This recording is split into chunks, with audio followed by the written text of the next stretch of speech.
Welcome to Mega 9 TV. చందమామపై ఒక rocket శకలం కూలిపోనుంది. సరిగ్గా ఆగస్టు 5న ఈ ఘటన జరగబోతోంది. ఇది అంతరిక్ష చరిత్రలోనే ఒక అరుదైన సంఘటన. మనుషుల కార్యకలాపాల వల్ల అంతరిక్ష శిథిలాలు ఎలా చంద్రుడిని ప్రభావితం చేస్తాయో ఇది మనకు స్పష్టం చేస్తుంది. అంతరిక్షంలో ఇంధనం అయిపోయి అదుపు తప్పి తిరుగుతున్న ఒక స్పేస్ ఎక్స్ ఫాల్కన్ 9 రాకెట్ పైభాగం నేరుగా చంద్రుడిని ఢీకొట్టడానికి సిద్ధంగా ఉంది. ఈ ప్రభావం భూమి నుండి కనిపించే చంద్రుడి వైపున ఐన్స్టీన్ పిలం సమీపంలో జరుగుతుందని శాస్త్రవేత్తలు గుర్తించారు. ఇది నిజంగా విచిత్రమైన, కొంతవరకు ఆందోళన కలిగించే అంశం. ఈ రాకెట్ శకలాన్ని పలువురు ఖగోళ శాస్త్రవేత్తలు గుర్తించి అనేక అంతరిక్ష పరిశోధనా సంస్థలు దీని కక్షను ట్రాక్ చేశాయి. ఇది అంతరిక్ష వ్యర్థాల నిర్వహణలో ఉన్న లోపాలను, భవిష్యత్తులో మరింత తీవ్రమయ్యే ప్రమాదాలను నొక్కి చెబుతుంది.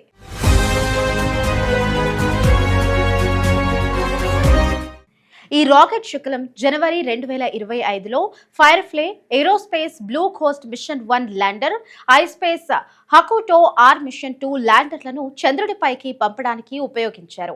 ఆ తరువాత దానిలోని ఇంధనం అయిపోవడంతో అది నియంత్రణ కోల్పోయి అంతరిక్షంలో తేలియాడుతోంది. ఇప్పుడు ఆగస్టు 5 భారత కాలమానం ప్రకారం ఉదయం 6:35 ఇది చంద్రుడి ఉపరితలాన్ని ఢీకొట్టనుంది. ఈ ఘర్షణ గంటకు దాదాపు 8700 కిలోమీటర్ల వేగంతో జరుగుతుంది. అంటే ఇది బుల్లెట్ కన్నా చాలా వేగంగా దూసుకొస్తుంది. ఈ ప్రభావంతో సుమారు 20 నుండి 30 మీటర్ల వెడల్పున్న పెద్ద బిలం ఏర్పడవచ్చు. చంద్రుడి ఉపరితలం నుంచి కొన్ని కిలోమీటర్ల ఎత్తు వరకు ధూళి మేఘాలు ఎగసిపడే అవకాశం ఉందని పరిశోధకులు అంచనా వేస్తున్నారు. ఈ బిలం చంద్రుడి ఉపరితలంపై కొత్తగా ఏర్పడడం వల్ల దాని కూర్పు, ఉపరితలం కింద ఉన్న పదార్థాల గురించి విలువైన సమాచారాన్ని అందిస్తుందని ఖగోళ శాస్త్రవేత్తలు భావిస్తున్నారు. నాసా వంటి అంతరిక్ష సంస్థలు ఈ ప్రభావాన్ని దూరం నుండి పర్యవేక్షించడానికి ప్రణాళికలు రచిస్తున్నట్లుగా తెలుస్తోంది.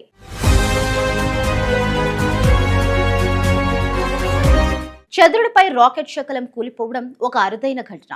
అయితే దీనివల్ల భూమికి గాని, ప్రస్తుతం చంద్ర కక్షలలో తిరుగుతున్న ఉపగ్రహాలకు గాని, భవిష్యత్తులో వెళ్లే వ్యోమగాములకు గాని ఎటువంటి ప్రమాదం లేదని శాస్త్రవేత్తలు స్పష్టం చేస్తున్నారు. కానీ ఈ సంఘటన మానవాళికి ఒక ముఖ్యమైన హెచ్చరిక. అంతరిక్షంలోని శిథిలాల నిర్వహణపై మరింత శ్రద్ధ పెట్టాలి అని ఇది గుర్తు చేస్తోంది. ప్రస్తుతం అంతరిక్షంలో లక్షలాది చిన్న చిన్న వ్యర్థాలు తిరుగుతున్నాయి. సుమారు 30,000కు పైగా 10 సెంటీమీటర్ల కంటే పెద్ద వ్యర్థాలు అంతరిక్షంలో ఉన్నాయని, వాటి మొత్తం బరువు 10,000 టన్నులకు పైగా ఉంటుందని యూరోపియన్ స్పేస్ ఏజెన్సీ అంచనా వేసింది. వాటిలో కొన్ని రాకెట్ శకలాలు, పాత ఉపగ్రహ భాగాలు కూడా ఉన్నాయి. ఆ శిథిలాలు ఇతర ఉపగ్రహాలకు, అంతరిక్ష నౌకలకు ప్రమాదం కలిగించే అవకాశం ఉంది. ఈ తాజా ఘటన అంతరిక్ష శిథిలాల నియంత్రణ, భద్రతపై అంతర్జాతీయంగా కొత్త చర్చకు దారితీసే అవకాశం ఉంది. అగ్రదేశాలు, ప్రైవేట్ అంతరిక్ష సంస్థల మధ్య పెరుగుతున్న పోటీతో ఈ వ్యర్థాల సమస్య మరింత తీవ్రమవుతోంది.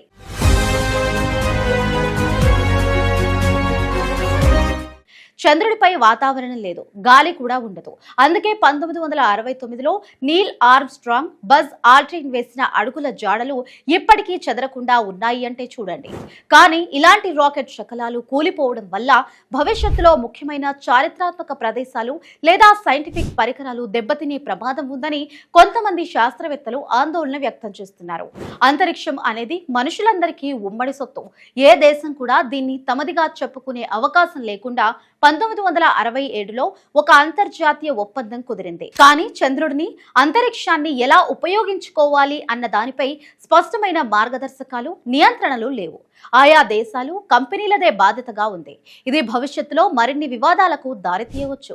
చంద్రుడిపై నీటి మంచు వంటి విలువైన వనరుల కోసం వివిధ దేశాలు, ప్రైవేట్ కంపెనీలు చేస్తున్న అన్వేషణ భవిష్యత్తులో ఈ వ్యర్థాల సమస్యను మరింత సంక్లిష్టం చేస్తుందని నిపుణులు హెచ్చరిస్తున్నారు.